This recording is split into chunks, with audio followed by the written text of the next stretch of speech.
Welcome to the adventure of the Diplomat's Disgrace, a Sherlock Holmes adventure from the series Shadows of Empire. The unseen cases of Sherlock Holmes, playing in the year 1897.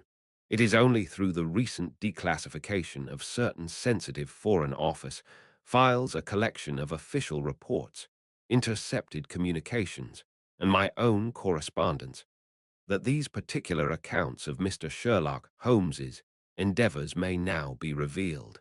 They chronicle events from 1885 to 1914, a time when the British Empire, at its zenith, was nevertheless entangled in the murky world of imperial politics and colonial intrigue.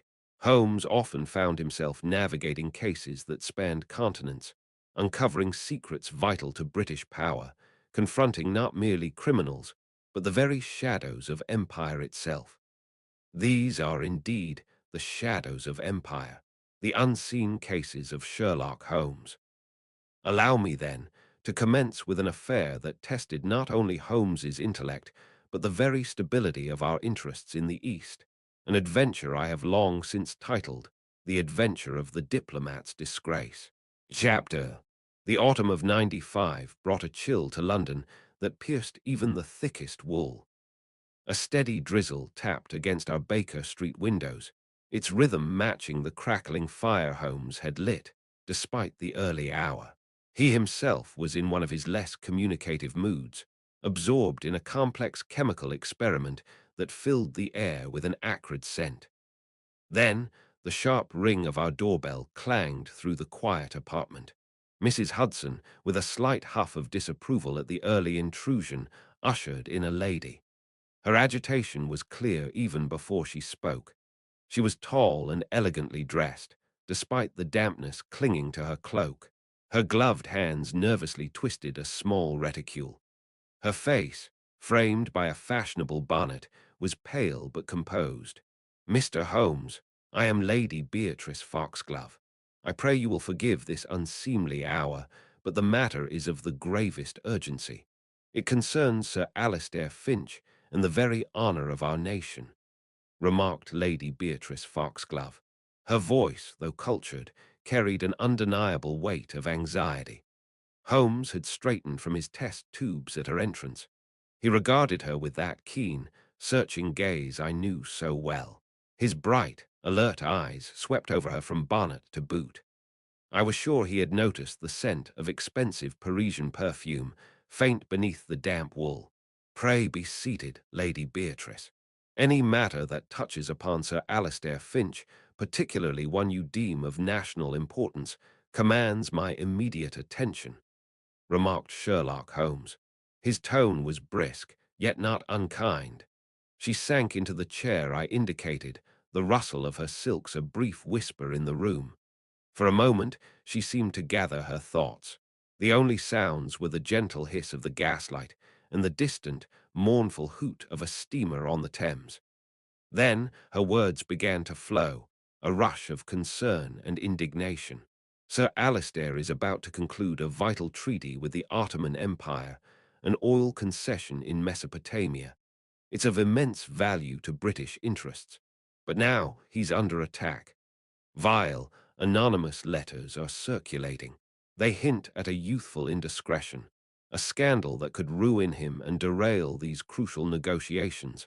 I know Sir Alistair. He is a man of great integrity. This is a malicious campaign, a plot to discredit him," replied Lady Beatrice Foxglove. Her voice rose slightly with passion. "I confess, the mention of an oil concession in Mesopotamia immediately caught my attention. The newspapers had been full of speculation about the region's untapped wealth. The strategic importance of this for the empire was immense. If Sir Alistair were indeed to be falsely disgraced, the consequences would extend far beyond his personal reputation. A youthful mistake, you say, Lady Beatrice. And these letters, do they specify its nature or merely hint at it?" Sherlock Holmes said. His voice was calm, analytical.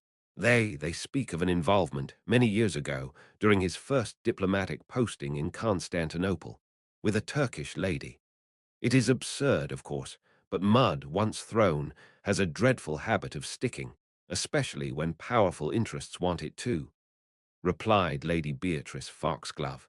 Her voice trembled slightly as she spoke of the details. Holmes leaned back in his chair, his fingertips pressed together. This was a typical pose when his mind was at its sharpest.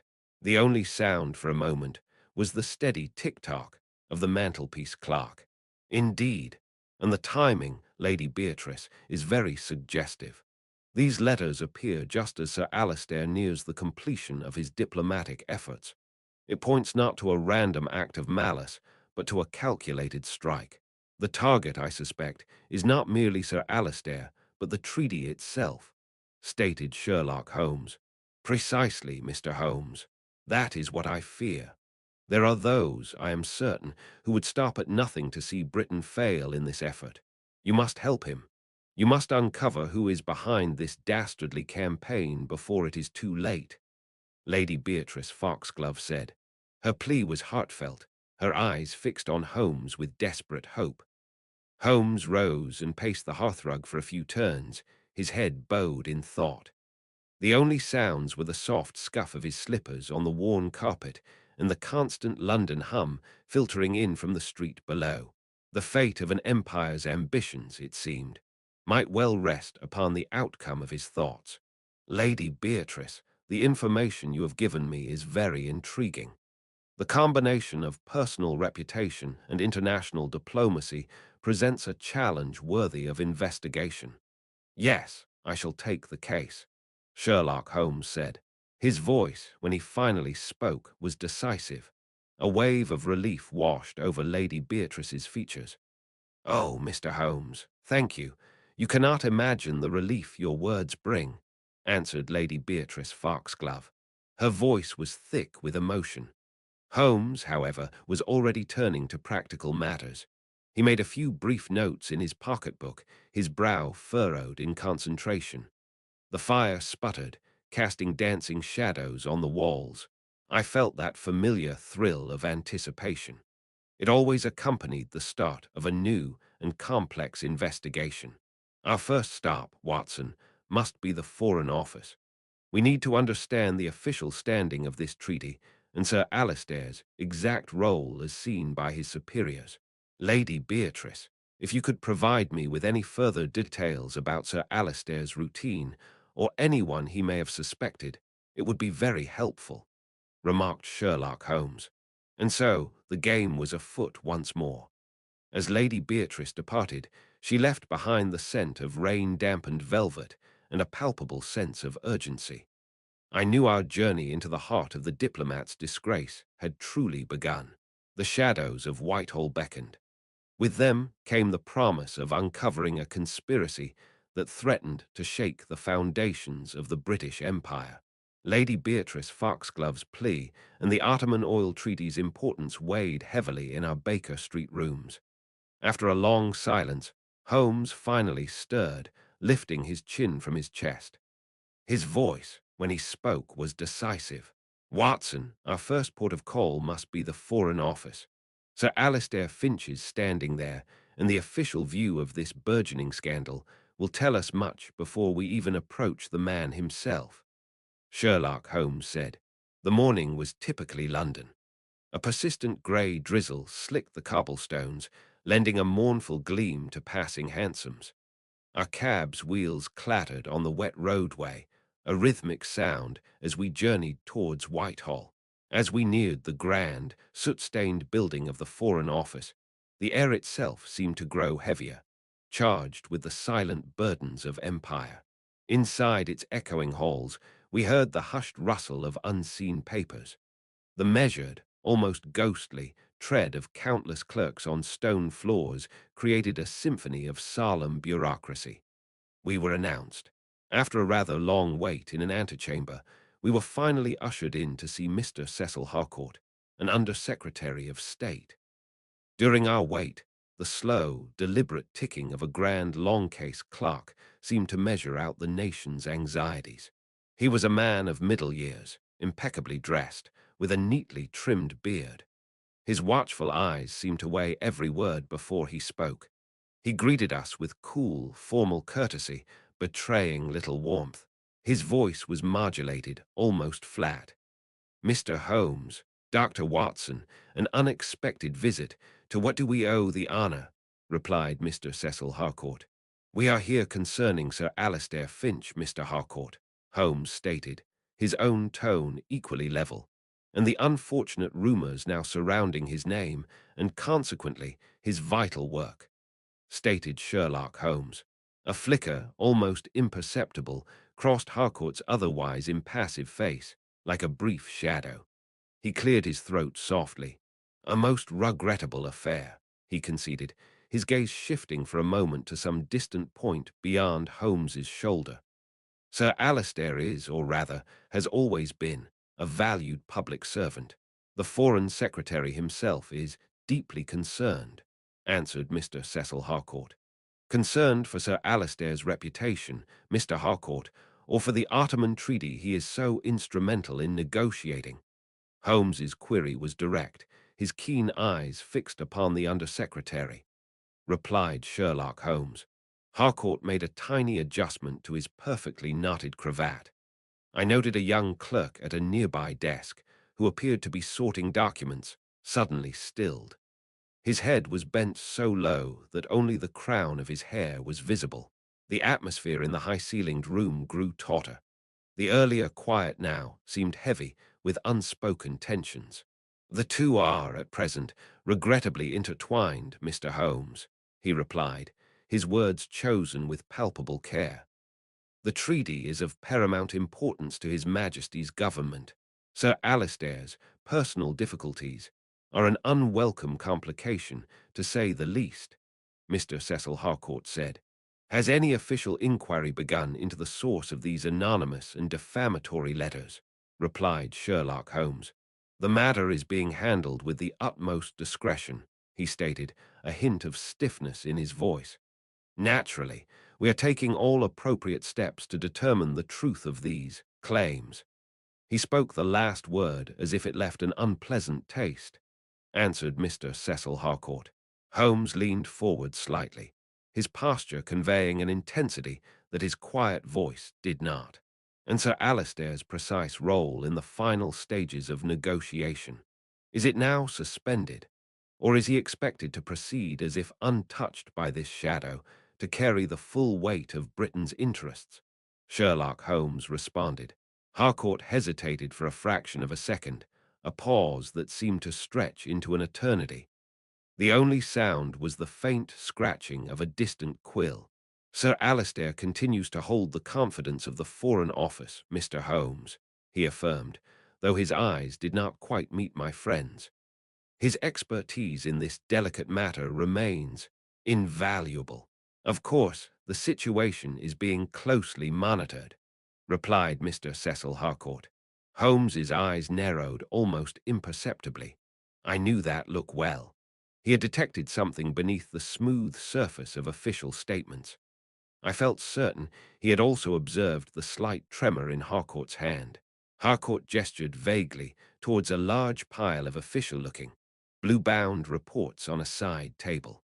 "You say monitored, Mr. Harcourt. Yet I see Sir Alistair's latest dispatch on Mesopotamian oil concessions, cabled just yesterday, is not with the main Ottoman papers. Instead, it's atop that stack marked internal review only. Curious, for such vital diplomatic material, wouldn't you agree?" observed Sherlock Holmes. Harcourt's carefully constructed composure visibly frayed. A dull flush rose on his cheeks.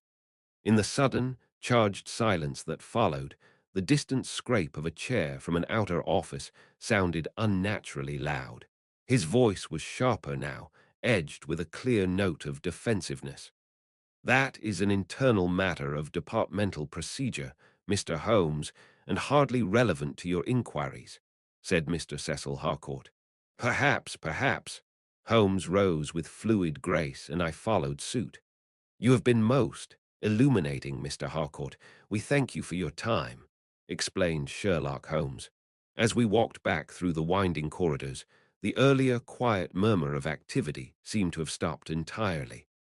I had the distinct, and unsettling impression that unseen eyes followed our departure. Conversations seemed to pause abruptly in mid-sentence as we passed. The very walls of the Foreign Office seemed to have ears, listening intently to the secrets they guarded. Once outside, the drizzle had intensified, becoming a steady, dispiriting rain. It mirrored the gloom we felt emanating from the great stone building we had just left. The sounds of London traffic were a welcome return to a more open, though still complex, world. The rumble of drays, the sharp clip-clop of hooves on the wet pavement, a newsboy's distant cry. "Well, Watson," he inquired, once we were settled in a cab making its rattling way back towards Baker Street. "What did you make of our Mr. Harcourt and the atmosphere of his domain?" "A man walking a very dangerous tightrope, Holmes," I offered. He was desperate to say nothing that could be misunderstood or compromise his position, yet clearly under considerable strain. The entire department felt on edge. Dr. John Watson replied, "Precisely, and in his very efforts to conceal, he unintentionally told us a great deal. That internal review only label for Finch's latest, and presumably vital, dispatch speaks volumes. They are sidelining him, Watson. Or at least, they are watching his every move with an intensity that shows deep suspicion, or perhaps profound fear. This is no mere society scandal they are trying to manage quietly. The stakes are far higher," explained Sherlock Holmes. Holmes tapped his long, thin fingers together, his gaze fixed upon the rain-streaked window of the cab, though I knew his mind was far away, piecing together the fragments we had gathered. "Our next step is clear, and indeed overdue. We must examine these scandalous letters themselves. Lady Beatrice mentioned Sir Alistair has kept them at his home. It is in the ink, the paper, the very scent of those missives, that the true enemy will begin to show his hand, and perhaps his motive. The prospect of definite clues, of a puzzle to be solved by my friend's unique and remarkable methods, gave fresh energy to the investigation. The shadows in Whitehall were undeniably deep and widespread, but Holmes, I knew, was already seeking the first glint of light to illuminate the path ahead. The tension we had sensed at the Foreign Office seemed to cling to us like the city's ever-present fog as we were ushered into Sir Alistair Finch's study. It was a somber room, lined with books that spoke of a scholarly mind, yet the air within was thick with an unspoken anxiety, a palpable dread that I felt settle in my own chest, constricting my breath ever so slightly. Sir Alistair, a man whose diplomatic bearing was usually impeccable, appeared drawn and fretful, his fingers drumming a restless tattoo upon the polished mahogany of his desk. A clear sign, to my medical eye, of profound nervous strain. The rhythmic tick-tock of a grandfather clock in the hall mingled with the faint scent of beeswax from the polished furniture. Sounds and smells that did little to dispel the heavy silence. His voice, when he finally spoke, was strained. "Mr. Holmes, Dr. Watson, thank you for coming so promptly. These damnable letters, they arrived over the past week." He gestured to a small stack of envelopes on the blotter, his hand trembling slightly. Sir Alistair Finch said. Holmes, with a curt nod, stepped forward. He picked up the topmost envelope with his long, nimble fingers, his expression impassive, yet I knew that keen mind was already cataloguing every detail. A faint, almost cloying perfume emanated from it, a scent that struck me as utterly incongruous with the gravity of the situation. "Violets," he murmured, more to himself than to us, bringing the paper closer to his aquiline nose. "And the stationery itself, distinctive, of Austro-Hungarian manufacture, I should venture, and of a rather superior quality," Sherlock Holmes observed sharply. He extracted the letter, his eyes scanning it rapidly before he laid it flat upon the desk.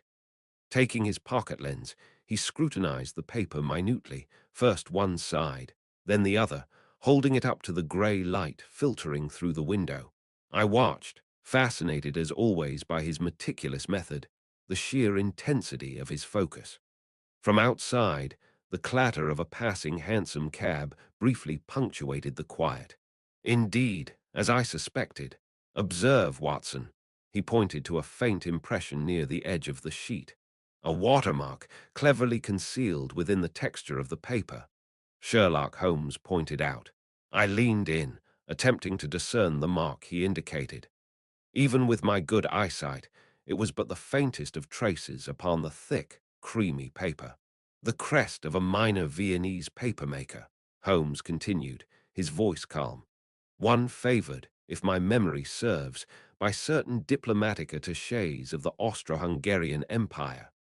Sherlock Holmes responded. Sir Alistair leaned forward, his brow furrowed with a mixture of hope and apprehension. Holmes, however, had moved on, his attention now fixed upon the ink. He produced a small, stoppered file from his waistcoat pocket.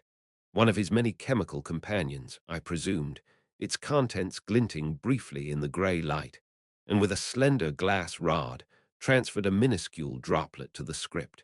His voice sharpened with interest. Curious, most curious. There is a trace element here, a particular gum Arabic compound used as an additive, replied Sherlock Holmes. He held the stained portion of the letter towards the grey window light, a glint of something akin to triumph in his keen eyes. The air in the study, already heavy, seemed to grow colder with unspoken implications. It lends a certain permanence and lustre, true, but its primary characteristic, Sir Alistair, is its rarity. To my knowledge, its use is almost exclusively confined to the official correspondence of the Ottoman court. The Ottomans, Sir Alistair exclaimed, his voice a hoarse whisper. But why would they? Replied Sir Alistair Finch. Holmes raised a hand, silencing him. He had turned his attention to the script itself, a neat, somewhat angular hand. One phrase seemed to capture his particular focus. He read it aloud, slowly, thoughtfully. Der Schattenweicht nur dem Stärkeren liegt. An interesting choice of words. The shadow yields only to the stronger light. It is an archaic German construction, Watson, one not commonly found in contemporary use, Sherlock Holmes said. He paced the length of the hearthrug once, his head sunk upon his chest, the very image of concentration. I recognized the signs. The game was afoot in earnest now, the mental tumblers clicking into place. The coals in the grate settled with a soft sigh. Then he stopped, his grey eyes alight with that familiar spark of dawning comprehension. The pieces begin to align, Sir Alistair, he stated, his tone now firm with conviction. The stationery, as I noted, is Austro-Hungarian, a sophisticated choice, certainly, perhaps even intended to misdirect. Sir Alistair Finch stared, his face a mask of confusion. I myself struggled to see the pattern Holmes was already discerning from these disparate threads, each one pointing to a different foreign power. Then we have the ink, Holmes continued, his gaze steady. That, Sir Alistair, bears the subtle yet undeniable chemical signature of the Ottoman court itself, a far more direct, if cleverly concealed, pointer, stated Sherlock Holmes. Good heavens, Austrian paper, Ottoman ink. Sir Alistair's voice was strained. But the letters, Holmes, they are penned in German, Sir Alistair Finch replied. Precisely, and that brings us to the specific German phrase, Der Schattenweicht nur dem Stärkeren liegt. An interesting choice of words, wouldn't you agree, Watson? Observed Sherlock Holmes. I murmured my assent, though its full significance was, as yet, largely lost on me. The German seemed archaic, certainly, but the glint in Holmes's eye told me there was far more to it. He tapped the letter thoughtfully before continuing. I recall an article in an obscure Berlin periodical, the Berliner Abendpost, some years past. It detailed the linguistic idiosyncrasies of a particular branch of German intelligence, and this very turn of phrase featured prominently. Holmes paused, allowing the full weight of his implications to settle upon us. The only sound in the room was the faint, dry crackle of the coals in the grate, a stark contrast to the chilling theory taking shape before our very ears. This very phrase, he resumed, his voice precise, in this exact archaic form, was cited as a recurring element in their more sensitive communications. It was a marker, gentlemen, a subtle signature of their handiwork. Sherlock Holmes said. German intelligence, I interjected, the full weight of his words striking me. Good heavens, Holmes. Then this is not mere blackmail, but a state-level operation with far-reaching consequences, Dr. John Watson inquired. Precisely, Watson. This is no mere blackmail, but a carefully orchestrated campaign, replied Sherlock Holmes. Holmes paused, his eyes gleaming. Its aim, to discredit Sir Alistair and derail the treaty, remarked Sherlock Holmes. He ticked off points on his long fingers. The perfume, the paper, the ink, the phrasing, each a deliberate breadcrumb. But who, I wonder, orchestrates these orchestrators? Sherlock Holmes observed sharply. He paced, his voice lowering conspiratorially. Austrian, Ottoman, German elements, a most intriguing web. We must observe the players more closely, Watson, and we're better than the upcoming soiree at the Turkish embassy, Sherlock Holmes observed sharply. Sir Alistair's gaze darted between Holmes and me, his eyes widening with dawning comprehension and a fresh surge of fear. The steady tick of the grandfather clock seemed to grow louder, marking the moments as the true scope of the affair settled upon us all. This was no mere game of letters, but a perilous match with empires as the stakes. Following Holmes's deductions concerning the German phrasing and the Ottoman ink, our next step led us into London's diplomatic whirl. An invitation, mysteriously procured by Holmes, found us ascending the grand staircase of the Turkish embassy.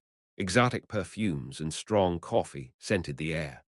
A low thrum of string music wove through the cultivated murmur of conversations in a medley of languages. The earlier clatter of our hansom on cobbled streets had given way to the softer sounds within, the rustle of silk, the muted clinking of glassware. His voice was a low undertone beside me, barely disturbing the ambient noise. Observe, Watson, Holmes murmured. A veritable menagerie of interests all circling. Our task is to discern the predators from the prey, and those who are, perhaps, both, explained Sherlock Holmes. Holmes's gaze swept the opulent room. Glittering chandeliers cast a warm, inviting glow, yet to him, they seemed to illuminate hidden currents beneath the surface. Soon, his attention fixed upon a striking woman near a potted palm. Dark-haired, with eyes that seemed to absorb the light, she held court. Her laughter, though musical, possessed a knowing quality.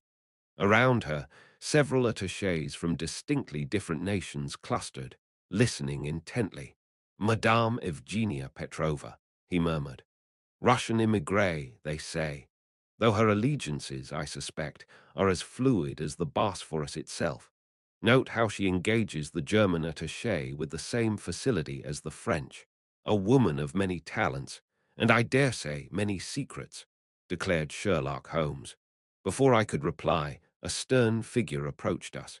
His bearing was upright, his face etched with lines of shrewd authority. This, I surmised, was Mehmet Pasha, the Ottoman Minister of Petroleum Affairs, a man pivotal to Sir Alistair's troubled treaty. His English was precise, though heavily accented, his tone devoid of warmth. Mr. Holmes, I am told, your reputation precedes you, even within these walls. One hopes your inquiries do not disturb the delicate balance we strive to maintain, Mehmet Pasha replied. Holmes met his gaze with an equally steady one. Pasha, I seek only clarity, a commodity often in short supply where great nations converge. Sir Alistair Finch is a man of honor, yet shadows cling to him, deduced Sherlock Holmes. A flicker of something unreadable crossed the Pasha's face. Shadows are easily cast, Mr. Holmes, and some are best left undisturbed. The Sultanate desires fair dealings, not complications. This oil, it is the lifeblood of our future. We shall not see it squandered or stolen by intrigue, replied Mehmet Pasha. The Pasha inclined his head stiffly and moved on, leaving an almost palpable chill. Holmes, however, seemed energized. Moments later, his eyes narrowed. He keenly observed a minor secretary from the Austro-Hungarian delegation discreetly pass a folded note to one of Mehmet Pasha's aides. The exchange was fleeting, easily missed. But Holmes's attention, and then mine as he directed it, was caught by something else. The ink. As the secretary consulted a document from his pocket just before passing the note, we saw the briefest glimpse of a peculiar, deep violet sheen, almost iridescent under the gaslight. A short while later, as we made our way towards the refreshment table, Holmes paused by a small alcove where a guest register lay open. He gestured subtly with his chin. "Look there, Watson. Madame Petrova's signature. And note the gentleman who signed just above her, a commercial attaché from Berlin, whom I observed in earnest conversation with a known Italian agent not 10 minutes past. Both signatures, if you look closely, possess that same distinctive violet hue, the very same luster we observed in the additive from the anonymous letters, and which I just saw on the Austro-Hungarian's memorandum." Sherlock Holmes observed sharply. "Good heavens, Holmes!" I exclaimed in a hushed tone. "The same ink, used by individuals representing such disparate, even rival, interests," Dr. John Watson commented. His voice was sharp with dawning comprehension. "Precisely. Not merely the same color, Watson, but exhibiting the unique properties of that rare Ottoman court additive. It suggests a common source, a shared resource amongst supposed adversaries. This is no mere coincidence. It is the thread that binds them. Our conspirators are not as separate as they would appear. There is a central hand at play here, supplying more than just ink," observed Sherlock Holmes. The strains of a waltz began to fill the air, a somewhat incongruous sound against the backdrop of Holmes's stark revelation. He glanced towards Madame Petrova, now engaged in animated conversation with a British undersecretary. "Our enigmatic Madame Petrova bears closer scrutiny, I think. Lady Beatrice Foxglove mentioned she is hosting a gathering soon. An excellent opportunity, Watson, to observe these players on a different stage, perhaps a less guarded one," stated Sherlock Holmes. The thought of another social entanglement was less than thrilling, but the glint in Holmes's eye promised further revelations. The diplomatic dance was far from over. Indeed, it seemed the orchestra was just warming up, and the scent of intrigue was stronger than any perfume in the room. Lady Beatrice Foxglove's drawing-room in Mayfair presented a stark contrast to the somewhat austere grandeur of the Turkish embassy. Here, the air hummed with a more intimate, if no less calculated, social energy.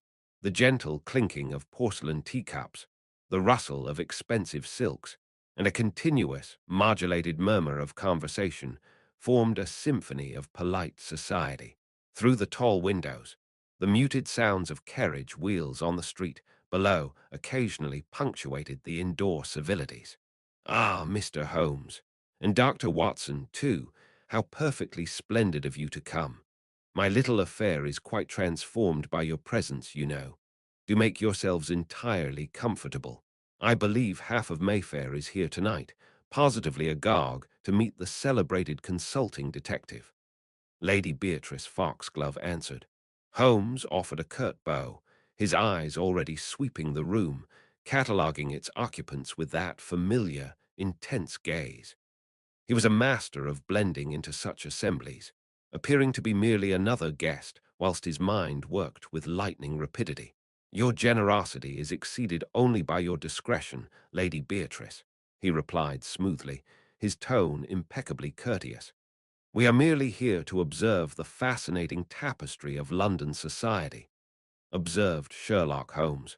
As Lady Beatrice glided away to greet new arrivals, Holmes began his subtle circuit of the room. I tried to emulate his keen observation, but found myself distracted by the glittering surface of high society, missing the hidden currents he sought beneath.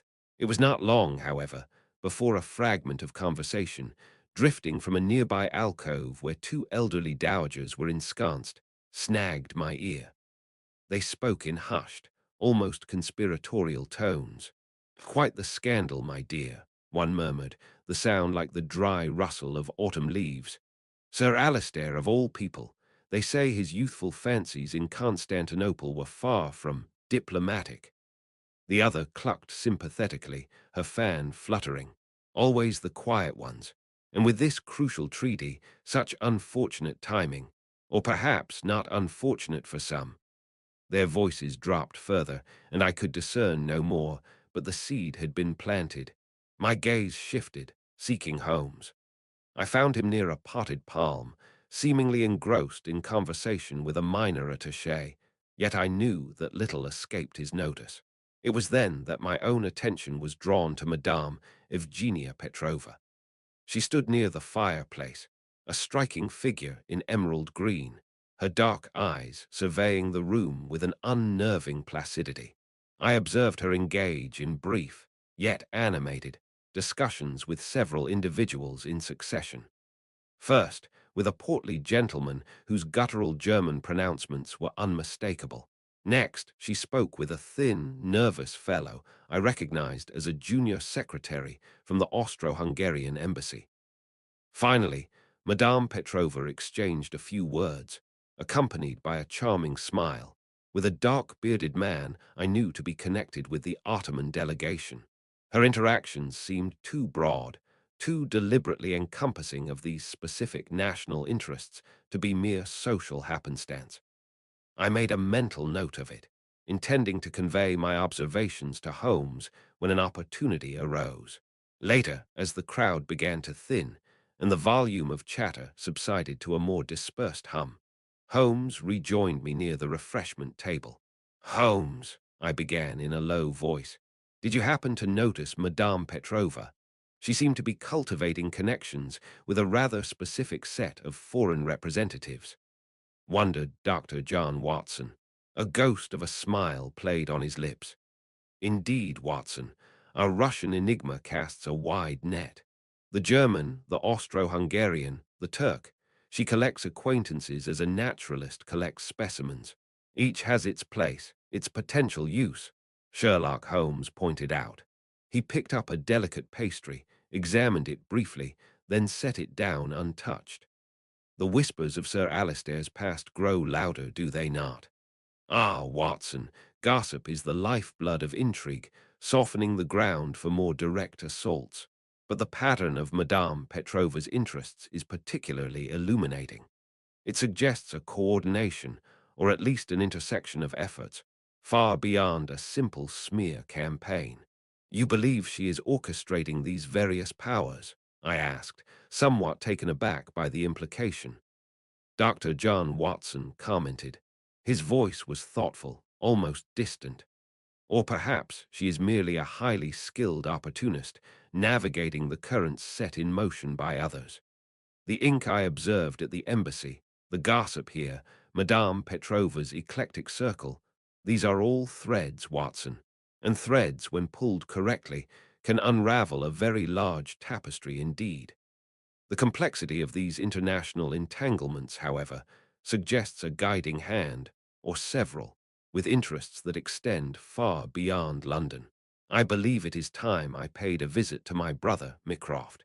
His particular overview of such governmental chess games may prove invaluable," stated Sherlock Holmes.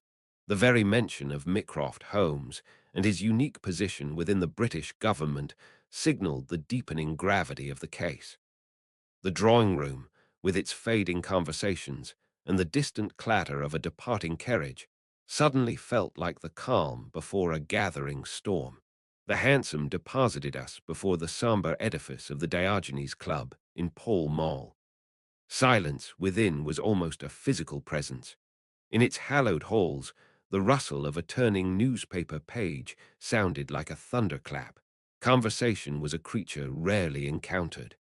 It was here, amidst this profound quietude, that my friend Sherlock Holmes sought the counsel of his brother Mycroft.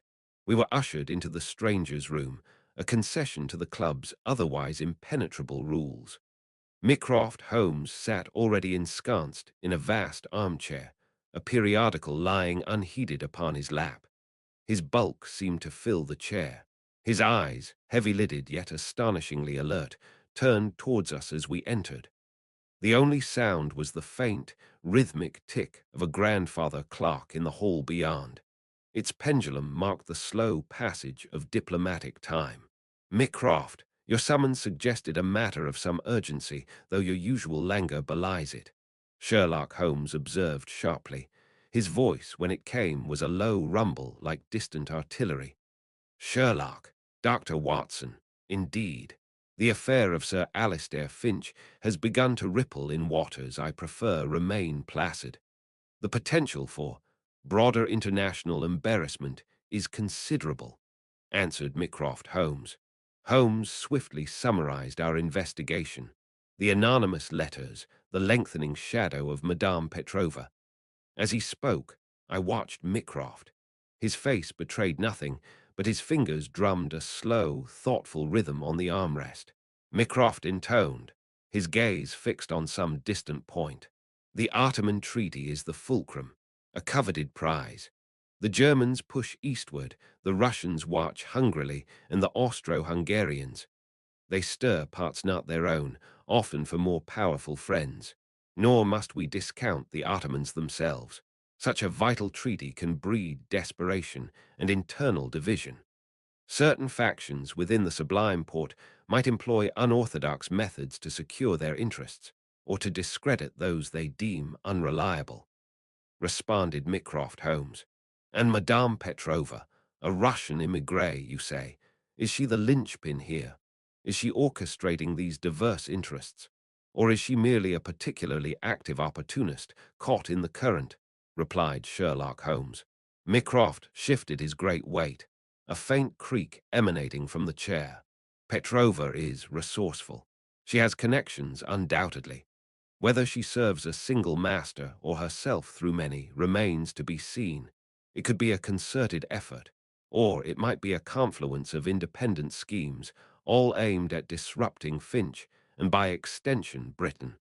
Mycroft Holmes replied.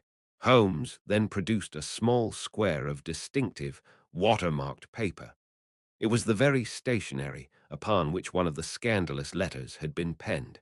This paper, Mycroft, it bears the mark of a Viennese stationer. This stationer is known to be favored by certain attachés at the Austro-Hungarian embassy, Sherlock Holmes pointed out. Mycroft inclined his head, a fractional movement, a detail consistent with their known methodologies. Direct, yet deniable. It is a classic Austrian gambit, likely executed on behalf of a more significant power. Mycroft Holmes replied. Holmes nodded. He then unfolded another document. It was a transcript of the peculiar German phrase we had encountered. And this turn of phrase, Der Adler beobachtet vom verborgenen Felsen, the eagle watches from the hidden rock. Archaic, almost poetic. It struck me as deliberate, observed Sherlock Holmes. A flicker of something akin to interest crossed Mycroft's features. His voice, when he next spoke, held a new note of precision. Indeed, that precise phrasing was employed as a coded identifier in the Berliner Morgenpost some years ago, during the Agadir crisis. It was a signal. Certain departments within the German intelligence apparatus used it to confirm the bona fides of an operative, or they used it to verify the authenticity of a sensitive communication. Its reappearance now is most telling. It suggests not merely German interest, but active, state-level German operational involvement, replied Mycroft Holmes. Holmes leaned forward, his expression intense. There is more, Mycroft. One of the letters, upon closer examination, revealed trace elements of a specific ink additive, an additive, I have reason to believe, used exclusively by the Ottoman court itself. Sherlock Holmes responded. Mycroft raised an eyebrow, a significant gesture from him. The implication was clear. A potential leak, or worse, active complicity from within the Turkish embassy. Indeed, the Sultan's private chancery has employed such an ink for generations. Its presence is profoundly troubling. It suggests either a high-level betrayal within the Ottoman delegation or a remarkably audacious attempt to implicate them directly. The Turks are playing a dangerous game if they are involved, or they are being masterfully manipulated. Mycroft, Holmes answered.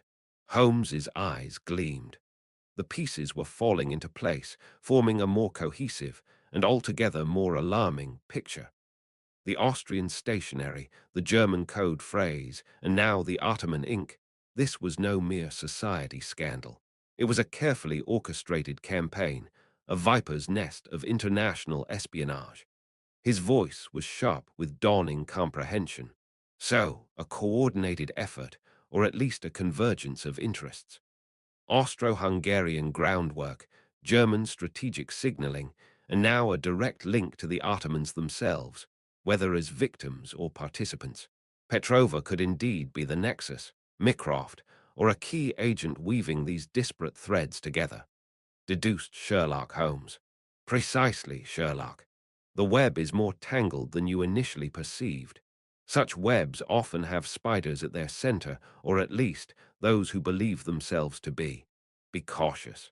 Those who would derail a treaty of this magnitude will not hesitate to silence inconvenient investigators. There are whispers, whispers from the murkier depths of the city. They speak of operatives growing restless. They hint at secrets deemed too dangerous to keep. Mycroft, Holmes replied. Mycroft's final words hung in the still air of the Diogenes Club, heavy with unspoken implications. As we took our leave, the usual quiet of Pall Mall seemed charged with a new tension. Holmes was silent for several blocks, his brow furrowed in thought. I knew that look. Mycroft's information had clarified the present. It had also illuminated the path to our next, undoubtedly perilous, inquiry. The insights gleaned from Mycroft, particularly concerning the German and Austro-Hungarian tendrils of this affair, had spurred Holmes to immediate action. There is a certain class of operative, Watson, he had remarked as our hansom rattled eastwards with a steady rhythm against the cobbles, who, when discarded or threatened, seeks refuge in the city's underbelly. And for some, refuge and oblivion are found in the same pipe. Thus, our grim errand led us into the labyrinthine squalor of Whitecapel. A chill, damp fog clung to the narrow alleyways, muffling the distant cries of street vendors and the low rumble of unseen traffic, sounds that seemed to press in from all sides. We paused before a dilapidated doorway. From beneath, it seeped a peculiar, sweetish odor, mingling unpleasantly with the general miasma of the district. A faint, rhythmic creaking from a loose sign, swaying gently overhead, was the only distinct sound to break the oppressive quiet, a mournful little song in the heavy air. Holmes pushed open the door without ceremony, the wood groaning in protest, and we stepped into the Stygian gloom of an opium den. Thick, cloying smoke hung in the air, mingling with the stench of unwashed bodies. Dim lamps flickered, casting uncertain shadows over sprawled figures on rough pallets.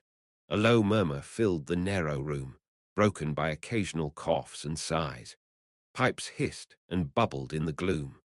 Holmes's eyes, already accustomed to the dim light, scanned the occupants with an unnerving intensity. Holmes moved with purpose towards a secluded alcove at the far end. There, a lone figure sat hunched, not partaking of the drug, but staring intently at the door, as if expecting pursuit. As we approached, the man started, his eyes wide with a fear starkly visible even in the poor light. He was gaunt, his clothes foreign in cut, though shabby.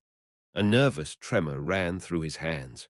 His voice was a hoarse, rasping whisper, the words catching in his throat, heavily accented with guttural sounds I struggled to place, perhaps Germanic or something further east. You are the ones, he said. He said you would come. They know I am here. Ach, they will not be far behind, mysterious informant said. Holmes's reply was low and steady, a calming influence in the tense atmosphere. We are, and you have something for us, I believe. Information you value more than your former allegiances, perhaps even more than your life. observed Sherlock Holmes. The man nodded frantically, his gaze darting towards the entrance with a hunted look. From beneath his ragged coat, he drew a small, oilskin-wrapped packet, thrusting it into Holmes's hand with a trembling grip. "Betrayed," he hissed, the word thick with venom and a despair that roughened his already strained voice. "Left for dead by those I served. These papers, these show the connections, the lines of command. Berlin, Vienna, Gott im Himmel, even elements within the sublime port. They plan to silence me permanently," remarked mysterious informant. "Their loss is our gain, but who precisely are they? Petrova's circle or your former masters?" Sherlock Holmes observed sharply. A shudder passed through the informant. "Both, all intertwined, like a viper's nest," he rasped, his breath catching. "Madame Petrova's people are particularly relentless, a shadow organization with reach across Europe. They will stop at nothing. You must hurry. These walls, they have ears, and some ears, Main Heron, have knives attached," said mysterious informant. As if his words were a cue, a sudden, sharp commotion erupted near the den's entrance, shattering the den's hazy quiet. A heavy thud, as of a body falling, struck the floorboards, followed swiftly by the splintering crash of a table. Muffled shouts, urgent and angry, and the distinct, rapid pound of running feet echoed from the passage beyond, growing louder. Shadows detached themselves from the deeper gloom near the doorway, moving with a sinister swiftness towards our alcove. His voice cut through the rising panic, sharp and commanding. "Watson, your revolver. We appear to have overstayed our welcome," declared Sherlock Holmes. Two burly figures, their faces obscured by the dim light and low-brimmed hats, were advancing rapidly. I saw the cold glint of steel in one's hand. Holmes, with surprising agility, overturned the rickety table before us. It clattered loudly, creating a momentary barricade. He grabbed the informant by the arm. "There is another way out of these dens, if one knows where to look." He was already pulling the terrified man towards a shadowed recess in the far wall I had not previously noticed. A loose panel gave way under his firm pressure with a slight click, revealing a narrow, dark passage. We plunged into the darkness, the sounds of pursuit, heavy footfalls, and angry shouts echoing close behind us. The passage twisted, damp and smelling of earth and decay. For a time, the only sounds were our own hurried, stumbling footsteps on the unseen floor and our ragged, gasping breaths in the close air. After what seemed an eternity, we emerged into a grimy back alley, the cool night air a welcome, sharp relief on our skin. Our pursuers, unfamiliar with the den's secret byways, were momentarily thwarted, their distant cries fading.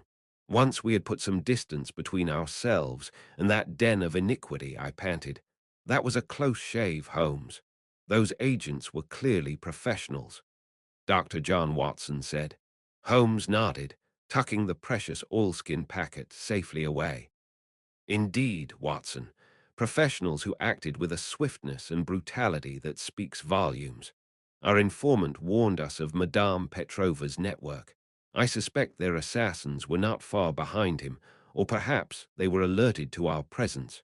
Their eagerness certainly confirms the value of this prize." He tapped his breast pocket. "Our informant spoke of Berlin and Vienna, but also the Sublime Port. The encoded messages within this packet, I suspect, will require careful scrutiny.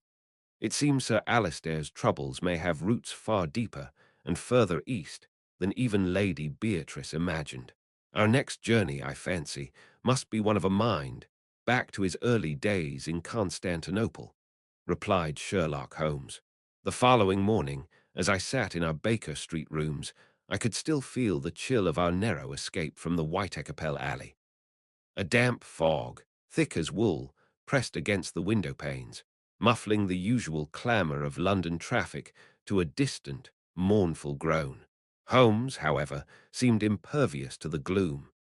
He was perched on the edge of his armchair, a sheaf of papers spread across his knees, his eyes bright with an intensity that bespoke a mind racing along a fresh scent.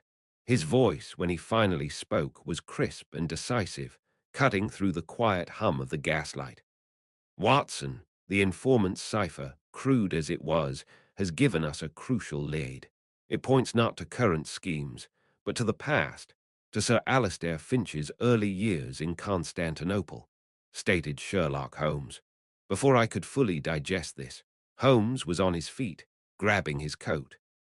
A short, handsome ride, punctuated by the rhythmic clatter of hooves on wet cobblestones, brought us to the imposing, grey edifice of the Foreign Office. Within its labyrinthine corridors, we were eventually granted access to a dusty archive room, the air heavy with the scent of decaying paper and old leather bindings. The silence here was profound, broken only by the occasional rustle as Holmes, with surprising delicacy, navigated the fragile ledgers and files. "Ah," he murmured after a considerable search, his voice a low hum of satisfaction. He held up a slim, discolored dossier. "The personnel records from the Levant Consular Service, 1875. Observe, Watson, the faint water stain on the lower corner, consistent with a spill from a samovar, perhaps. And this entry, detailing a brief leave of absence for young Finch, a leave that was not officially recorded." Holmes began to unfold the tale he had pieced together. As he spoke, the bustling, exotic world of Constantinople seemed to materialize around us. I could almost smell the spices and hear the distant call of the muezzin. All this, remarkably, he had gleaned from dry reports and faded letters. It appears our esteemed diplomat, when he was merely a junior attaché, became entangled with a Mademoiselle Analyse Moreau. She was the daughter of a minor French trade official. Crucially, her mother belonged to a prominent Turkish family with connections to the palace. A youthful infatuation, Watson, foolish but passionate. These letters, filed away discreetly, hint at secret meetings, whispered promises, and then a sudden, panicked end to the affair, declared Sherlock Holmes. I listened, fascinated, as Holmes detailed the circumstances. The girl's family, discovering the liaison, had threatened a scandal that would have undoubtedly ended Finch's burgeoning career. Discretion was paramount. "The critical point," Holmes continued, tapping a slender finger upon a particular document, a faintly perfumed note, "is that evidence of this affair, these very letters, or copies of them, was preserved." How? The informant mentioned a keeper of secrets within the Ottoman bureaucracy of that time. This supports my theory. A systematic collection of compromising material on foreign diplomats. A standard, if distasteful, practice in certain circles. This material, Watson, is the foundation of the blackmail against Sir Alistair. He paused, allowing the weight of his discovery to settle. The quiet ticking of a grandfather clock in the hall outside the archive room seemed to underscore the passage of time, linking that distant, youthful era to the present crisis. The chill of the room, or perhaps the nature of the revelation, sent a shiver down my spine. How our current conspirators obtained this material points to a sophisticated intelligence network, one capable of accessing such deeply buried state secrets. The informant's data also mentioned someone skilled at navigating these shadowy archives across Europe. All threads, Watson, now lead to a single, formidable operative. Our next step is clear. We must visit Madame Evgenia Petrova, Sherlock Holmes pointed out. His eyes gleamed with a predatory light, and I knew then that the game had taken a decisive and undoubtedly more dangerous turn. The quiet of the archives felt suddenly charged with an unspoken tension, a prelude to the confrontation that now seemed inevitable. The previous evening's revelations concerning Sir Alistair Finch's youthful indiscretion in Constantinople had left me somewhat aghast. Yet Holmes, with his customary focus, had already pivoted towards the architect of the diplomat's present woes. Woes clearly designed to imperil the crucial oil treaty with the Ottoman Empire. Thus, we found ourselves the following afternoon before a discreet but undeniably elegant townhouse in a quiet Mayfair square. its polished brass knocker gleaming dully in the overcast light. A uniformed maid, her expression impassive, admitted us to a drawing-room where the air hung heavy with the rich scent of hothouse flowers and a faint, exotic perfume. The only sound for a moment, apart from the distant, muffled clatter of a passing carriage on the cobbled square, was the rhythmic tick-tock of an ornate mantel clock, its gilded hands marking the passage of moments that felt increasingly charged with significance, knowing as we did the immense geopolitical stakes tied to that very treaty.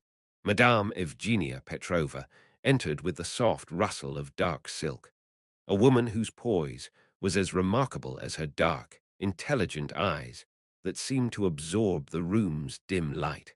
She inclined her head slightly, a faint, enigmatic smile playing upon her lips, but offered no greeting beyond a graceful gesture towards a pair of plush Louis Quinze chairs, their tapestry faded with age, yet still exuding opulence. His voice, when he spoke, was mild, yet it sliced through the room's quietude like a finely honed blade. Madame Petrova, we are indebted to you for receiving us at such short notice.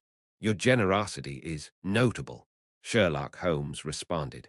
Her reply was smooth, her English perfect, yet with an almost imperceptible cadence that hinted at other tongues, a musicality that belied the sharpness of her gaze.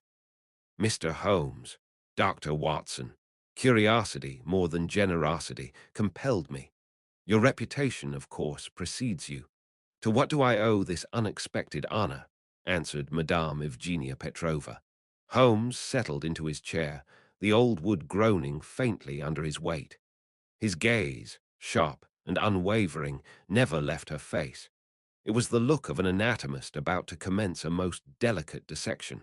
We are investigating the source of certain malicious letters concerning Sir Alistair Finch, Holmes began, his fingers steepled before him.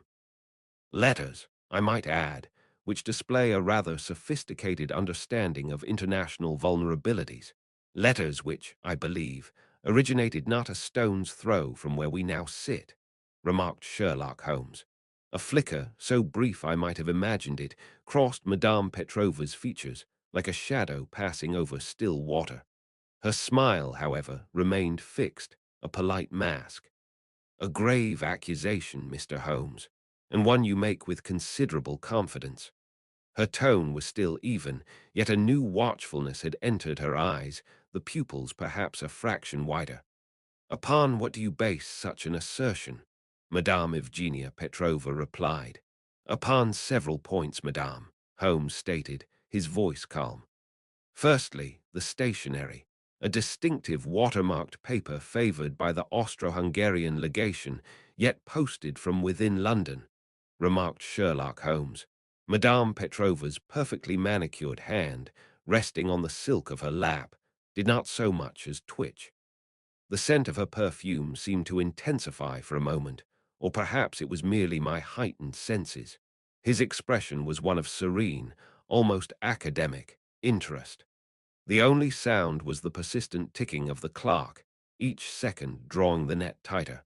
And thirdly, upon the very particular knowledge of Sir Alistair's past, a past unearthed with surgical precision. Such a confluence of misdirection points not to a disparate collection of national agents, but to a single, guiding intellect. He paused, allowing his words to settle in the opulent, yet suddenly claustrophobic, room. His gaze remained locked on Madame Petrova.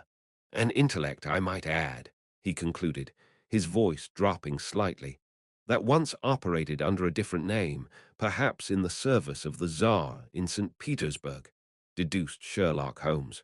A profound silence fell, broken only by the clock's ticking, now thunderous in the quiet room. Madame Petrova's composure held, but her fingers tightened almost imperceptibly on her chair's armrest. Her voice, when she finally spoke, had lost some of its earlier warmth, replaced by a cool, polished professionalism, like ice forming on glass. You have a vivid imagination, Mr. Holmes. One might say, a talent for fiction, replied Madame Evgenia Petrova. Fiction, Madame? No, I think not. You are the Russian gambit in this affair, orchestrating a carefully constructed reality. You played upon Austro-Hungarian anxieties, dangled scandal before the eager Germans, and manipulated Mehmet Pasha's Ottoman ambitions. All were mere cogs in your grand design, Sherlock Holmes noted. Holmes leaned forward further, his eyes now truly like chips of ice, glinting in the dim light. I could almost feel the palpable pressure of his intellect bearing down upon her, an invisible force. Your primary objective was clear: to derail the oil treaty with the Ottoman Empire, a concession of immense strategic value to Britain, the loss of which would critically undermine our nation's interests in Mesopotamia. To sow discord between Britain and her European rivals, undoubtedly for the benefit of Russia, by ensuring this pivotal agreement was never ratified, Sherlock Holmes said. Madame Petrova remained utterly still, a statue carved from ivory and shadow. The only movement was the slight tremor of a crystal prism on a nearby candelabrum, catching the light. But there is a personal artistry here, Madame Petrova, Holmes pressed on, his tone hardening. A meticulous cruelty in the targeting of Sir Alistair. This suggests more than mere statecraft. His words hung in the air, each one a carefully aimed dart. I saw a muscle twitch in Madame Petrova's jaw, the only outward sign of the storm that might be raging within. It speaks of older loyalties, perhaps, Holmes mused, his eyes narrowing, or ambitions that transcend even those of your former masters in the Arcana, replied Sherlock Holmes. Madame Petrova rose slowly from her chair, the silk of her gown whispering against the upholstery. She turned, with a deliberate grace, to gaze out of the tall window at the quiet, grey square. The diffuse light from outside caught the severe, yet undeniably elegant, lines of her profile, casting her eyes into shadow. She spoke without turning, her voice now devoid of any pretense, carrying a note of weary resignation, or perhaps a chilling defiance. The sound seemed to echo faintly in the high-ceilinged room. Nations, Mr. Holmes, are but collections of interests, and interests, like loyalties, can be fluid. If my actions have indeed caused ripples, perhaps those ripples will serve a purpose you cannot yet perceive, responded Madame Evgenia Petrova. Your purpose, Madame, is now quite clear to me, Holmes stated, his voice firm. And while you may have orchestrated this elaborate symphony of deceit, every orchestra has its players. One such player, I believe, awaits his cue at the Turkish embassy. We shall see if Mehmet Pasha possesses your talent for dissimulation, Sherlock Holmes noted. With those words, Holmes stood, the slight creak of his shoes on the polished floorboards the only sound for a moment. He gave a curt nod. The air in the room remained thick with unspoken complexities, heavy as unshed rain. But the unmasking of Madame Petrova felt like a significant victory. As we departed, the click of the drawing-room door closing behind us decisive, leaving her to her gilded cage and shadowed machinations, I knew that Holmes's next move would take us deeper still into the labyrinth of international intrigue, towards the very heart of the conspiracy. The Turkish embassy loomed before us, a grand edifice of stone and shadowed windows, strangely silent in the late afternoon gloom. A chill wind whistled down the cobbled street, rattling a loose shutter somewhere nearby and causing the gas lamps to flicker and dance, their light casting long, distorted shadows. Inside, the air was heavy with the scent of strong coffee, exotic spices, and the faint, dry aroma of official documents. The hushed rustle of papers could be heard from unseen offices. We had been shown into a waiting room, opulent yet somber, where the only distinct sounds were the rhythmic ticking of a large ormolu clock on the mantelpiece, and moments ago, the distant, muffled closing of a heavy door. He sat opposite me, his gaze fixed upon the ornate doorway through which our quarry was expected. Patience, Watson. Our Pasha is a man of routine. He will not deviate, especially when he believes himself secure, Sherlock Holmes noted. Holmes, with his usual flair for the dramatic, had arranged this meeting. The pretext was a minor query concerning diplomatic immunities, a subject dry enough, he reasoned, to allay any immediate suspicion. Yet it was sufficiently official to ensure Mehmet Pasha's personal attention. The true bait, however, lay not in our ostensible conversation, but in a carefully placed dispatch Berks Holmes had inadvertently left on a side table. This box, I understood, supposedly contained sensitive British counter-proposals to the oil treaty proposals that, if leaked, would appear highly damaging to Ottoman interests and irresistible to a man like Pasha. "And you are certain he will take an interest in the box?" I murmured, my voice low. Responded Dr. John Watson. A faint smile touched his lips. "Madame Petrova has primed him well, Watson. He believes himself a master manipulator, playing all sides. Such men are invariably curious, fatally so, when they believe a rival has overplayed his hand. He will wish to see if these counter-proposals offer him further leverage or confirm his own suspicions about British duplicity." Sherlock Holmes noted. The door opened then, not with a creak, but with a smooth, almost silent swing, the heavy wood whispering against the frame. Mehmet Pasha entered.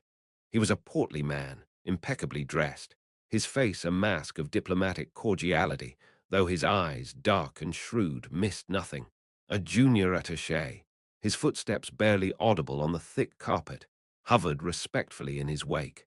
"Mr. Holmes, Dr. Watson," he began, his voice a rich baritone with a carefully cultivated English enunciation, though a hint of his native accent remained. "It is a pleasure to receive you. How may the Ottoman Empire be of service to you gentlemen?" Mehmet Pasha replied, as Holmes engaged Pasha in polite, yet circuitous, conversation about diplomatic immunities. I observed our host closely. His gaze, I noted with interest, strayed repeatedly towards the dispatch box, his eyes glinting with barely concealed curiosity. The attaché, meanwhile, had been subtly dismissed by a slight, almost imperceptible gesture from his superior. The soft click of the door closing behind him echoed faintly in the large, high-ceilinged room. After some 10 minutes of such discourse, during which the ticking of the clock seemed to measure out Pasha's growing curiosity, Holmes rose as if to depart. "Your insights have been most valuable, Pasha. We shall trouble you no further." He made a show of looking around. "Ah, my dispatch box, how careless of me," Sherlock Holmes observed sharply. As Holmes reached for it, Pasha raised a hand, his expression one of mild concern. "Allow me one moment, Mr. Holmes. An item of such importance should not, I think, be left without attention." "Indeed," his eyes narrowed slightly. "It occurs to me I observed a junior clerk lingering near it but a short while ago. Would it not be most prudent, perhaps, to verify its contents remain undisturbed?" His tone was smooth, yet there was an underlying insistence. Mehmet Pasha said. Holmes's eyes met his, a spark of understanding passing between them. "An excellent suggestion, Pasha. Perhaps you would do me the honor," stated Sherlock Holmes. Pasha, with a slight bow, took the dispatch box. The wood made a soft thud as he placed it upon his own polished desk. He then produced a small, ornate letter opener, its silver glinting in the lamplight. With a glance at Holmes that was both challenging and conspiratorial, he slit the single, unassuming wafer seal Holmes had affixed. The paper parted with a faint, tearing sound. That seal, I knew, contained a minute trace of a chemical designed by Holmes to react to the oils on human skin if tampered with by ungloved hands. He lifted the lid. Inside, atop a sheaf of blank papers, lay a single sheet bearing a cipher identical to one Holmes had previously linked to Madame Petrova's communications. Pasha's composure visibly fractured. A faint gasp escaped him, and the color drained from his face. Holmes's voice, when he spoke, was devoid of its earlier warmth, sharp as ice. "You recognize the handiwork, I perceive, Pasha. Madame Petrova's little markers are quite distinctive, are they not? This particular one confirms receipt of, shall we say, certain assurances from within these very walls, declared Sherlock Holmes. I cannot comprehend this. This is an affront, a deception most vile, said Mehmet Pasha. A trick to catch a conspirator, yes, Holmes replied, his tone hardening. You sought to use Madame Petrova, did you not? To leverage her intrigues for specific Ottoman advantages, perhaps to secure not just more favorable terms in the oil treaty, but direct Ottoman control over the Mesopotamian exploration rights, or to ensure any pipeline concessions heavily favored the Sublime Porte. Or was it a broader gambit, to stall British progress while your own emissaries sought rival agreements, thereby diminishing London's influence in the entire region? Replied Sherlock Holmes. Pasha flinched, but remained silent, his eyes fixed on the damning cipher. You provided her with access, with information, with the very channels she needed to sow discord within the British establishment, remarked Sherlock Holmes. The Ottoman court, through your good offices, Pasha, became an unwitting, or perhaps partially witting, pawn in her far grander game, deduced Sherlock Holmes. Pasha did not deny it. He merely stared at the damning paper, the mask of the seasoned diplomat utterly shattered, revealing the desperate gambler beneath. The quiet ticking of the clock seemed to grow louder, each beat a hammer blow against his crumbling defense. She played you, Pasha, just as she played the Germans and the Austro-Hungarians. Each believed they were the puppeteer, whilst she held all the strings, Sherlock Holmes said. Holmes calmly retrieved the cipher from the Pasha's desk, the paper crinkling softly in his grasp. This little drama concludes our inquiries here, I believe, remarked Sherlock Holmes. Leaving the disgraced minister to his thoughts, we took our leave. The heavy outer doors of the embassy closed behind us with a ponderous thud, shutting out the perfumed air and the weight of betrayal. Outside, the London air, though damp, and carrying the distant rumble of traffic, felt remarkably clean. So, the Ottoman connection is confirmed, I said, as we hailed a hansom, wondered Dr. John Watson. Holmes nodded, his expression grim as the hansom clopped away from the embassy. And with it, another piece of Petrova's intricate puzzle falls into place, replied Sherlock Holmes. Now, Watson, our next engagement is of a rather more official nature. We must lay this entire web of international deceit before those at Whitehall, observed Sherlock Holmes. The true battle to safeguard not only Sir Alistair, but also the interests of the Empire, is yet to come, Sherlock Holmes pointed out. The following morning found us not in the familiar, if somewhat chaotic, confines of Baker Street, but amidst the imposing grandeur of the Foreign Office. I confess, the very air felt different here. A heavy silence seemed to permeate the paneled corridors, a silence broken only by the distant, rhythmic ticking of unseen clocks and the hushed, respectful murmur of clerks passing on their duties. My gaze was drawn to Sir Alistair Finch, his face, etched with anxiety, yet betraying a flicker of renewed hope since Holmes's recent discoveries, paced slowly by a tall window overlooking the bustling artery of Whitehall. The rumble of omnibuses, a familiar London sound, seemed a muted counterpoint to the gravity I felt pressing down within those hallowed walls. We were ushered into a spacious, book-lined chamber where two stern-faced gentlemen awaited us. I took immediate note of them. One, introduced as Sir Charles Wyndham, the permanent Under-Secretary, possessed an air of weary authority, his keen eyes, I observed, missing nothing. The other, a Mr. Harrington, listened with an almost unnerving stillness that I found rather disquieting. The very air, it seemed to me, thrummed with unspoken questions and the palpable weight of national secrets. His voice was dry, precise. Mr. Holmes, Sir Alistair has conveyed the extraordinary nature of your investigations. We are prepared to listen. The security of the Empire may well depend upon what you have to impart, answered Sir Charles Wyndham. Holmes inclined his head, his expression, as I've seen so often before momentous pronouncements, one of quiet confidence. He wasted no time on preamble, his words, sharp and incisive, cutting through the expectant atmosphere like a surgeon's scalpel. A metaphor I found particularly apt given the precision of his impending revelations. The plot to discredit Sir Alistair and derail the Ottoman treaty, gentlemen, is indeed intricate, but its architect is singular, Madame Evgenia Petrova. She is not merely an agent of a rival power, but a highly skilled freelance operative, playing multiple sides to secure her own considerable interests in the Mesopotamian oil concessions, observed Sherlock Holmes. A pen scratched lightly as Mr. Harrington made a note, a small, dry sound that seemed to amplify the tension in the room. I noted Sir Alistair had ceased his pacing, his entire being, it appeared, utterly fixed upon my friend and the words that flowed so calmly from his lips. Madame Petrova orchestrated this affair with remarkable finesse, Sherlock Holmes pointed out. Holmes paused, allowing his words to sink in. The German elements, specifically attaché Klaus Richter, were witting collaborators. Petrova promised them favorable terms should Britain's influence wane. Richter actively disseminated the forged materials. Sherlock Holmes responded. He turned slightly, addressing each man in turn. Austro-Hungarian involvement through Baron von Steiner was more nuanced.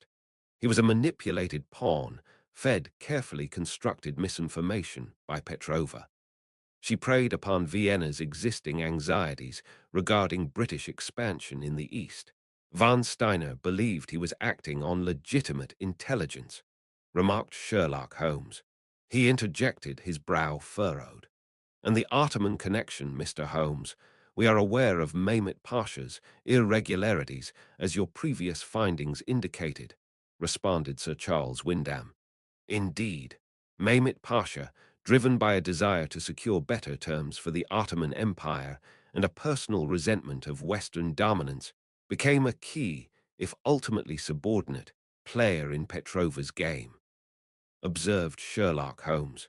I saw Sir Alistair flinch slightly at the mention of Pasha's complicity, a stark reminder of the personal betrayal woven into this international tapestry. Holmes, however, continued with unwavering composure. She did not create his ambitions, but expertly exploited them, providing him with the means to act, the very channels through which the damaging letters concerning Sir Alistair were intended to reach the Sultan. Holmes paused, his gaze sweeping over the two officials. Sir Alistair, I noted, closed his eyes briefly, as if pained by this further evidence of betrayal. The silence in the room was heavy, broken only by the distant, muffled sounds of Whitehall traffic. Certain factions within the Ottoman court, already predisposed to resist the treaty, were similarly leveraged by Petrova. They believed they acted independently for nationalistic aims, unaware they were merely instruments in her grand design, deduced Sherlock Holmes. A heavy silence descended upon the room, so profound I could almost hear the collective intake of breath. It was thick with the staggering implications of Holmes's revelations. The muted ticking of a distant clock seemed to grow louder in the stillness. I watched Sir Charles Wyndham steeple his fingers, his gaze distant, and I could not help but imagine the immense burden he carried, as if indeed weighing the fate of nations upon his shoulders. This is a damnable affair, Mr. Holmes, a multi-headed hydra. To act decisively without igniting a diplomatic conflagration across Europe and the Near East will require the utmost delicacy, said Sir Charles Wyndham. It was Mr. Harrington who broke the silence, his voice, when he finally spoke, impressively low and resonant, a stark contrast to his earlier stillness. What course of action do you propose, Mr. Holmes, to neutralize Madame Petrova and salvage what we can of the treaty, and indeed of Sir Alistair's standing? Mr. Harrington said. Madame Petrova, now aware her hand is exposed, will likely attempt to vanish. Our immediate priority must be to counteract the narrative she has woven, replied Sherlock Holmes. Holmes tapped a slender finger upon a document he had laid upon the table, perhaps a copy of the incriminating stationery. The gesture underscored his point with quiet emphasis. We possess the evidence to discredit the forged letters and expose the manipulation of the various agents, remarked Sherlock Holmes. He placed a neatly bound sheaf of papers on the polished table between them, the tangible proof of his assertions. Sir Charles reached for it, his expression one of grim concentration. One could almost hear the cogs of state machinery beginning to turn. As for the diplomatic fallout, a carefully worded communication, backed by irrefutable proof of Petrova's machinations as a rogue element, should allow us to address the German and Austro-Hungarian concerns without direct accusation against their governments, declared Sherlock Holmes. Mr. Harrington, who had been listening with rapt attention, nodded sharply, his pen poised. I fancied I could hear the faint, crisp rustle of the starched collar of Sir Charles as he leaned back, considering the ramifications. Mehmet Pasha is another matter, one for your discreet engagement with the Porte. The discussion that followed was, to my mind, a masterclass in diplomacy and deduction. It was lengthy and intense, a careful navigation of political minefields that left me quite breathless at times. Holmes, with his encyclopedic knowledge and unshakable logic of familiar and always astounding display, guided the officials through the labyrinthine complexities. I listened as decisions were made, telegrams drafted, and a path forward, though undoubtedly fraught with peril, began to emerge from the shadows. The sudden, sharp clatter of a teacup being set down too firmly by a now visibly energized Sir Charles signaled. I felt a distinct shift in the room's oppressive mood, a spark of action rekindled. Very well, Mr. Holmes. Your clarity has been invaluable. We shall act upon this intelligence immediately. The first step will be to ensure Sir Alistair is publicly vindicated and the true nature of this conspiracy brought into the light, albeit a carefully managed light, responded Sir Charles Wyndham. As Holmes and I departed the imposing edifice of the Foreign Office, I felt the oppressive weight of the morning's disclosures begin to lift, if only slightly. The path to restoring Sir Alistair's honour, thanks to my friend's singular genius, was now clear. Yet the echoes of this international intrigue, I suspected with a familiar sense of foreboding, would reverberate through the corridors of power for some considerable time to come. A chill November evening had drawn in. The fire in our Baker Street hearth crackled, a cheerful defiance to the wind's mournful sigh. Days had passed since Holmes laid bare the espionage at the Foreign Office, and quiet expectation settled upon our rooms. A hansom cab's clatter below broke the silence, then our doorbell pealed. Mrs. Hudson's tread announced visitors. Soon she ushered in Lady Beatrice Foxglove and Sir Alistair Finch. The diplomat, though pale from recent anxieties, carried himself with renewed, subdued dignity. Lady Beatrice was radiant, her shrewdness softened by relief. Lady Beatrice began, her voice, usually crisp, holding a warmer note. Mr. Holmes, Dr. Watson. Lady Beatrice's eyes shone with relief. We come with news, and with profound gratitude. Lady Beatrice Foxglove answered. Sir Alistair Finch inclined his head, his tone heavy with sincerity. Mr. Holmes, your singular efforts have proven instrumental. The shadow that lay upon my reputation has, I am profoundly relieved to say, been substantially lifted. The Foreign Office, fortified by your irrefutable findings, has navigated this delicate matter with commendable discretion, replied Sir Alistair Finch. Holmes, risen upon their entry, gestured to the armchairs. He had been polishing his briar pipe, its strong tobacco scent mingled with coal smoke and damp wool from our visitors' coats. Holmes inquired, his voice even, betraying little of his own satisfaction. And the Ottoman Treaty, Sir Alistair, the linchpin of this entire unfortunate business, Sherlock Holmes pointed out. A complex expression crossed Sir Alistair's face. The treaty negotiations, Mr. Holmes, are advancing, albeit with certain necessary recalibrations. It appears Madame Petrova's deplorable scheme, though ultimately failing in its primary objective against my person, served to expose unforeseen vulnerabilities for all parties involved. The resultant terms, I anticipate, will achieve a greater measure of equity, even if they do not align perfectly with the initial, perhaps overly optimistic, projections for British advantage. A delicate equilibrium, one might say, forged in the crucible of potential ruin, responded Sir Alistair Finch. Lady Beatrice gave a small, almost imperceptible nod. A most diplomatic outcome, one might say. Your name is clear, Sir Alistair, and the vital interests, though adjusted, are secured. We owe you an immeasurable debt, Mr. Holmes. Lady Beatrice Foxglove answered. He waved a dismissive hand, though his eyes gleamed. The work itself is the reward, Lady Beatrice, and the unravelling of Madame Petrova's intricate design was a challenge of considerable allure.